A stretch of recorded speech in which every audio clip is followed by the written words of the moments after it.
আপনার এই পরিচয়টা দিবেন, এরপরে ডাকসু সম্পর্কে একটু। আচ্ছা, আমি হচ্ছে অপূর্বা ইসলাম। এবার আসন্ন ডাকসু নির্বাচনে সদস্য পদে স্বতন্ত্র প্রার্থী হিসেবে অংশগ্রহণ করছি।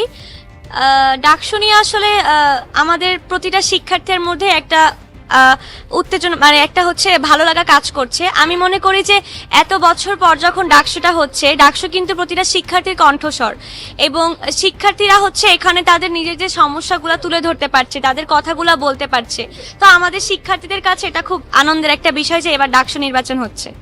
ডাকসু নির্বাচনের সময় ঘনিয়ে আসছে, আবহাওয়া আস্তে আস্তে উত্তপ্ত হচ্ছে। আপনিও প্রার্থী, কি মনে হয় এবারের নির্বাচনের পরিবেশ কেমন? আসলে নির্বাচনের পরিবেশ নিয়ে যদি বলতে হয়, এখন পর্যন্ত পরিবেশ খুবই নিরাপদ। প্রথমত খুবই বন্ধুত্বপূর্ণ একটা পরিবেশ আছে। অবশ্যই প্রত্যেক প্রার্থী তার নিজের মতো করে প্রচারণা চালাইতে পারতেছে, সবখানে যাচ্ছে, মানে ফ্যাকাল্টি ওয়াইজ যাচ্ছে, সবখানেই প্রার্থীরা যাচ্ছে।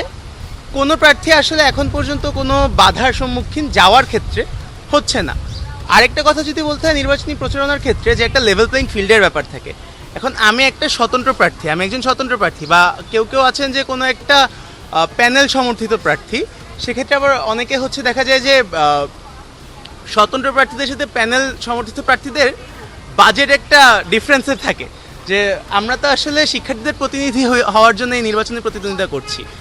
আমরা মনে করি যে আসলে ভোট আসলে ঢাকা বিশ্ববিদ্যালয়ের শিক্ষার্থীদের ভোট কেনা যায় না, প্রথমত এটা একটা ব্যাপার। আর যদি একজন আমার কথা শুনে যদি কারো মনে হয় যে না ভালো একজন মানুষ, সেক্ষেত্রে আমাকে অবশ্যই ভোট দিবে। তার পিছনে দেখা যায় যে আমার একটা পয়সা খরচ করা লাগতেছে না। কিন্তু লেভেল প্লেইং ফিল্ডের যে একটা ব্যাপার, যে অনেকে দেখা যাচ্ছে যে অনেক পয়সা খরচ করতেছে, অবশ্যই ওই ব্যাপারটা একটা, যে একটা রেস্ট্রিকশন এখানে থাকা উচিত। একটা একটা বিধিমালা তো ছিলই, যে হচ্ছে কোনো ধরনের পোস্টার বা ব্যানার হচ্ছে টাঙানো যাবে না। সেই বিধিমালা অনেকে লঙ্ঘন করেছিল, এবং আমি দেখতে পাচ্ছি যে প্রক্টোরিয়াল টিম এবং নির্বাচনী কমিশন সেটা খুব ভালো মতো হ্যান্ডেল করছে, এবং তাদেরকে সতর্কও করা হয়েছে। এবং যে ধরনের যারাই কোনো স্বতন্ত্র প্রার্থীও টাঙাইছিল, কোনো প্যানেলও টাঙাইছিল, তাদের সবার সেই ব্যাপারটাই আসলে হচ্ছে যে পোস্টার ব্যানার টাঙানো হয়েছে সেটা খুলে ফেলা হয়েছে। তা আমি আপাতত বলতে পারতেছি যে নির্বাচন কমিশন বা প্রক্টোরিয়াল টিম তারা খুব প্রমিস যে একটা লেভেল প্লেইং ফিল্ড আমাদের জন্য, প্রত্যেক প্রার্থীর জন্য নিশ্চিত করতে তারা চায়। সেটা আমার এখন পর্যন্ত মনে হচ্ছে।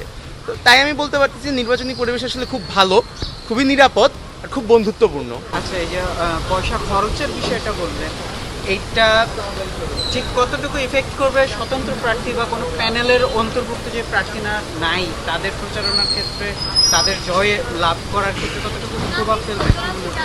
আচ্ছা, পয়সা খরচের ব্যাপারটা, এখন প্যানেল যেসব প্যানেলের একটা মাদার পার্টি আছে, একটা হচ্ছে পলিটিক্যাল অর্গানাইজেশন আছে, তারা অবশ্যই একটা বড় বাজেট নিয়ে একটা ইলেকশন করতে পারতেছে, তাদের দেশে সক্ষমতা আছে, তাদের হয়তো দেখা গেছে যে ডোনার আছে বা শুভাকাঙ্ক্ষী আছে। এখন ওই ব্যাপারটা আসলে স্বতন্ত্র প্রার্থীদের জন্য পাওয়া টাফ। স্বতন্ত্র প্রার্থীরা বেশিরভাগই দেখা গেছে টিউশনির টাকা, কোচিংয়ে পড়ায় যে টাকাটা পায়, সেই টাকাটা জমায় হচ্ছে একটা ছোট বাজেট নিয়ে নির্বাচন করতেছে, শুধুমাত্র শিক্ষার্থীদের প্রতিনিধি হওয়ার জন্য। সেটা অবশ্যই আমার কোনো বাজেট নেই, আমার শিক্ষার্থীদের ভালোবাসা হচ্ছে আমার বাজেট। তো আমি যে রিচ করতেছি এটার জন্য আসলে বাজেট লাগে না, আমি একজনের সাথে কথা বলতেছি এটার জন্য বাজেট লাগে না। সেই হিসেবে হচ্ছে আমি আমার নির্বাচনী প্রচারণা করছি। শুধু আমি না, আমি আসলে সর্বকনিষ্ঠ ব্যাচের প্রার্থী। আমার 24-25 সেশন, 2 মাস হয়েছে আমরা ইউনিভার্সিটিতে এই বিশ্ববিদ্যালয়ে পা রেখেছি। আমরা আরও অনেক প্রার্থী আছি, আমাদের আসলে কারোরই বাজেট নাই ওইভাবে।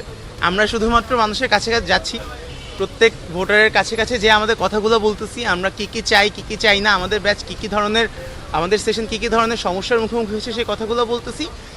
সেই কথাগুলোর পর যদি মনে হয় যে না, এই ব্যাচটা থেকে, এই সেশনটা থেকে আসলে কিছু প্রতিনিধি দরকার, রিপ্রেজেন্টেশনস দরকার, আমাদেরকে সেই রিপ্রেজেন্টেটিভ বানানো যায়।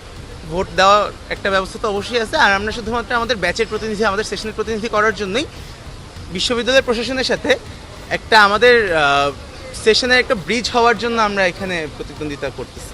আচ্ছা, তা আপনি বলছিলেন আপনারা সর্বকনিষ্ঠ প্রার্থী, সেক্ষেত্রে ভোট পাওয়ার ক্ষেত্রে আপনি নিজে হল সংসদে করছেন, সিনিয়র যারা আছেন, একটা সিনিয়র জুনিয়রের বিষয় আছে, এই কনিষ্ঠ হওয়াটা কি কোনোভাবে মানে আপনার জন্য খারাপ না ভালো, কোনটা হবে? আচ্ছা, খারাপ না ভালো একটা কথা বলতে গেলে আমি প্রথমে একটা কথা বলবো। হ্যাঁ, ডিসঅ্যাডভান্টেজ ও অ্যাডভান্টেজ। 5ই আগস্ট পরবর্তী বাংলাদেশে একটা অভ্যুত্থান পরবর্তী ঢাকা বিশ্ববিদ্যালয়ে আসলে ওই ব্যাপারটা এখন নাই, যে জুনিয়র সিনিয়রের একটা খুব স্ট্রিক্ট একটা সম্পর্ক, ওই ব্যাপারটা আসলে এখন আর নাই। এখন খুবই বন্ধুত্বপূর্ণ। অবশ্যই সেখানে সম্মানের জায়গা থাকে, বড়দের থেকে স্নেহের একটা জায়গা থাকে, সেরকম একটা সম্পর্ক আমাদের সিনিয়র জুনিয়রদের মধ্যে।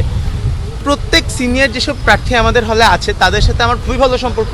তারা আমাকে স্নেহের চোখে দেখেন, আমি তাদেরকে সম্মানের চোখে দেখি, সে ব্যাপারটা অবশ্যই আছে। বন্ধুত্বপূর্ণ একটা সম্পর্ক আছে। অ্যাডভান্টেজ বা ডিসঅ্যাডভান্টেজের কথা যদি বলি, ডিসঅ্যাডভান্টেজ বা অসুবিধা এখানে নাই। তারা আমাদেরকে বা যেসব আমরা কনিষ্ঠ প্রার্থী আছে, আমরা কোনো ধরনের বাধার সম্মুখীন এখন পর্যন্ত হইনি, আশা করতেছি যে হবও না। সুবিধার একটা ব্যাপার যদি বলি, যে স্নেহের জায়গা থেকে আসলে তারা আমাদেরকে স্নেহ করেন, তারা দেখা যায় আমাদেরকে উপদেশ দেন। ভোট দিবেন কিনা সেটা আসলে ওনাদের উপর। ভোট আসলে আমরা আমাদের ব্যাচের থেকে খুব বেশি এক্সপেক্ট করতেছি, তাদের থেকে অবশ্যই আমরা চাবো যে স্নেহের জায়গা থেকে, একটা আবদারের জায়গা থেকে আমরা বলবো যে ভাই আমাকে ভোটটা দিয়ে বা আমাকে একটা সমর্থন দিয়ে, সে ব্যাপারটা আমাদের থাকবে। কিন্তু ওই বন্ধুত্বপূর্ণ সম্পর্ক আমাদের সবসময়ই থাকবে। সিনিয়র জুনিয়রের যে একটা ভালো সম্পর্ক, সেই ব্যাপারটা আমরা ইনশাল্লাহ যতদিন পর্যন্ত কন্টিনিউ করা যায়, সবসময় আমরা এটা কন্টিনিউ করছি। Thank you. আপনার পরিচয়। আমার নাম হচ্ছে তামিম ইসলাম। আমার ডিপার্টমেন্ট হচ্ছে আন্তর্জাতিক সম্পর্ক বিভাগ, 24-25 সেশন। আমার হল হচ্ছে সলিমুল্লাহ মুসলিম হল। আমি কার্যনির্বাহী সদস্য পদে প্রতিদ্বন্দ্বী করছি। For more updates, subscribe to our channel and click the bell icon.